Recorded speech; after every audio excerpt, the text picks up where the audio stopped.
नमस्कार, मी पंजाब डक. आज आहे 9 जानेवारी 2026. मी माझ्या चण्याच्या प्लॉटमध्ये आणि या ठिकाणून महाराष्ट्रातल्या शेतकऱ्याला अंदाज देणार. कारण की काय झालं की आता राज्यात वातावरण बदलणार आहे. मी मागच्या मेसेज सांगितलं होतं की राज्यात 12 जानेवारीपासून वातावरण बदलणार आहे. मग काय बदल होणार आहे ते हे सगळं शेतकऱ्यांना सांगणार आहे. तर आज आहे 9 जानेवारी 2026.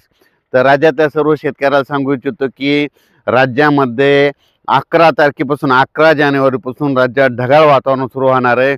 पण 12 जानेवारीला मात्र मराठवाड्यामध्ये काही जिल्ह्यामध्ये तुरळक ठिकाणी पावसाची शक्यता आहे. मराठवाडा, विदर्भ आणि पश्चिम महाराष्ट्राकडे तुरळक ठिकाणी काही ठिकाणी थेंब पडतील, कुठं पेंडवालतासारखा पाऊस पडेल. म्हणून हा अंदाज सर्व शेतकऱ्यांनी लक्षात घ्यायचा.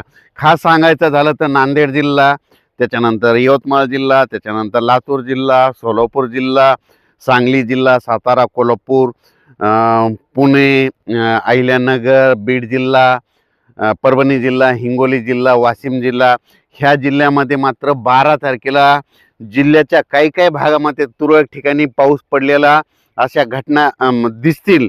म्हणून हा अंदाज लक्षात म्हणते कोणी की या परभणी जिल्ह्यात या ठिकाणी पाऊस झाला असं 12-13 तारखेला शेतकरी म्हणते.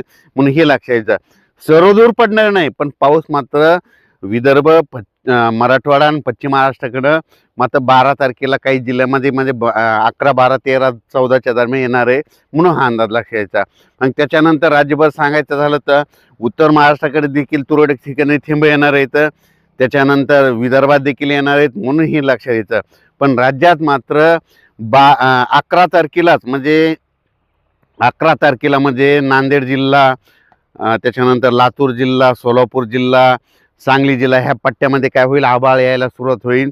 म्हणून हे अंदाज लक्षात घ्यायचा. ज्यांच्याकडं वीटभट्टी त्या कामगारांना सांगू इच्छितो की तुम्ही काय करायचं की वीटभट्टी तुम्हाला झाकून ठेवण्याची तयारी ठेवायची. ऊसतोड कामगारांनी हे आज देखील अंदाज लक्षात घ्यायचा. विदर्भ, मराठवाडा, पश्चिम महाराष्ट्राचे शेतकरी असतील तर 12 तारखेला थोडं पावसाचं वातावरण आहे. म्हणून हा अंदाज त्या शेतकऱ्यांनी लक्षात द्यायचा. खूप काही मोठा पाऊस पडणार नाही, पण पाऊस मात्र येणार आहे, ही अंदाज सर्व शेतकऱ्यांनी लक्षात घ्यायचा. त्याच्यानंतर राज्यातल्या सर्व शेतकऱ्याला सांगू इच्छितो की बऱ्याच शेतकऱ्याचे असे फोन येतात की 2026ला दुष्काळ आहे का. पण शेतकऱ्याला सांगू इच्छितो की 2026ला 72 सारखा दुष्काळ वगैरे काही पडणार नाही. फक्त मी काय म्हटलो की 2026ला पहिलं म्हणजे 1 वर्षापासून सांगतो की 2026ला फक्त पाऊस कमी पडणार आहे.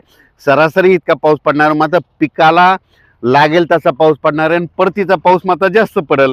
म्हणून हा अंदाज सर्व शेतकऱ्यांनी 2026चा शेतकऱ्यांनी लक्षात घ्यायचा. त्यानंतर कर्नाटकच्या मला तंबाखूच्या शेतकऱ्यांचे फोन आले की आम्ही तंबाखू काढावत का नाही. तर त्या कर्नाटक आणि तेलंगणाच्या तंबाखू शेतकऱ्यांना सांगू इच्छितो की तुम्ही काय करायचं, आता म्हणजे 11, 12, 13च्या दरम्यान तुमच्या कर्नाटक, तेलंगणामध्ये पाऊस पडणार आहे. म्हणून 2-3 दिवस तंबाखू काढण्याची काढू नका. त्याच्यानंतर कर्नाटक, तेलंगणाचे तुरीवाल्यांचे फोन आले शेतकऱ्याचे, तुम्ही आता जर काढायचे असेल तर 9-10 आज आणि उद्याचे दिवस तुम्ही काढू शकता. 12-13च्या दरम्यान मात्र तुमच्या तिकडे देखील पाऊस येणार आहे. म्हणून हा अंदाज लक्षात घ्यायचा. त्याच्यानंतर नाशिक जिल्हा, त्याच्यानंतर सोलापूर जिल्ह्यातल्या, त्याच्यानं अहिल्यानगर जिल्ह्यातल्या कांदा शेतकऱ्यांचे फोन आले की आमची कांदा काढणी चालू आहे. तर काय करायचं, तर त्यांना मी म्हणतो की आज आणि उद्याचे दिवस काढा. मग आता 11 आणि 12 तारखेला कांदा काढलेला वाटल्यास झाकून ठेवा, नसता थोडा वेळ थांबवा, नसा 12-13 तारखेच्या नंतर करा. म्हणून हे लक्षात घ्यायचं. म्हणजे कारण की काय होईल, थोडाफार पाऊस येईल पण शेतकऱ्याचं नुकसान होईल. म्हणून हे तुम्हाला या मेसेजद्वारे सांगू इच्छितो. आणि राज्यातल्या सर्व शेतकऱ्याला सांगू इच्छितो की राज्यामध्ये आता म्हणजे ह्या 12 तारखेपासून राज्यामधील आता थंडीचा जोर थोडा कमी होईल. पण रात्री आणि त्याच्यानंतर काय होईल, ढगाळ वातावरण राहणार आहे. म्हणून वेलवर्गीयासाठी आनंदाची बातमी, ऊस जे लागवड करणाऱ्यासाठी आनंदाची बातमी,